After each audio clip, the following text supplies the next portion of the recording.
From individual to interpersonal relationships to human civilization itself, no matter how much one tries to keep things in order, the universe loves chaos and things eventually fall apart.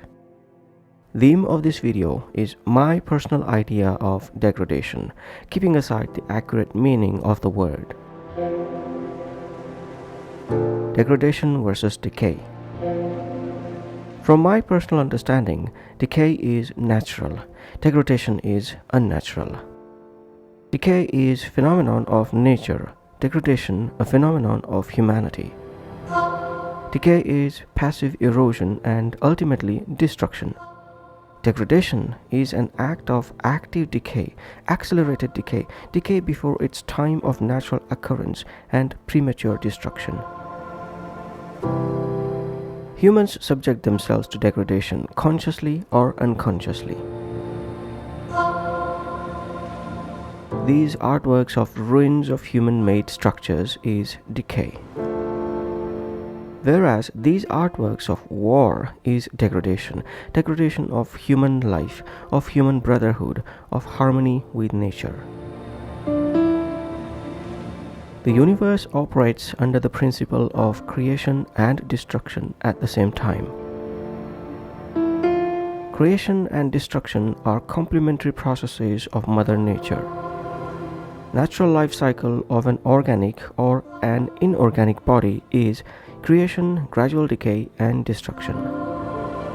Degradation is when this cycle is speeded up by human folly, folly of human vices, folly of deadly sins, of ignorance, of unawareness. More than objective reality that gets degraded is the subjective reality of humanity. Subjective reality of noble human ideals, human morality, natural sense of empathy, innate wisdom, spiritual longing for the infinite and sublime, idea of human civilization itself, all are degraded by human follies. Closest alternative word for human degradation is decadence. Degradation versus growth of human life. Mother Nature endows us with a healthy body as children, along with ignorant but curious minds. In a child's mind, ignorance is manifested as innocence. Gradually, as a child grows into adulthood, this ignorance should be degraded and be replaced by a curious search for new knowledge, knowledge of the inevitability of the natural process of decay.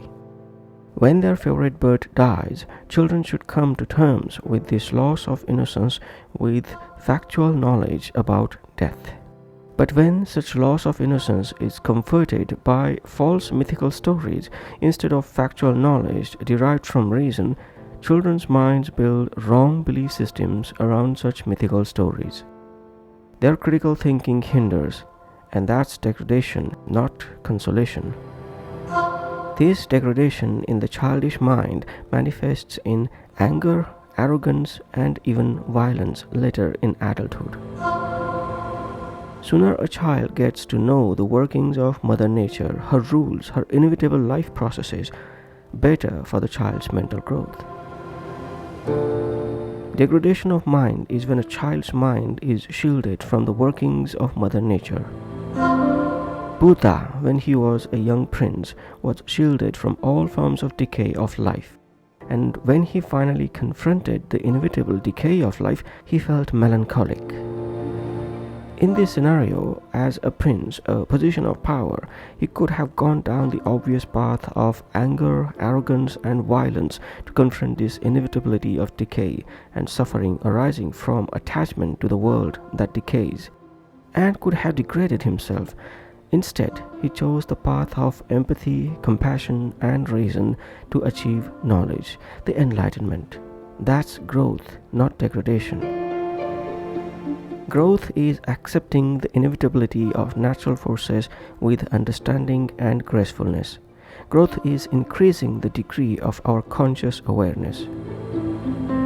Degradation is when we refuse to do that and, in our ignorance and arrogance, insist that Mother Nature obey our value system, our belief system, our biases. Degradation is loss of harmony between human mind and Mother Nature. For humans, knowledge leads to growth, ignorance leads to degradation. 7 deadly sins degrade us.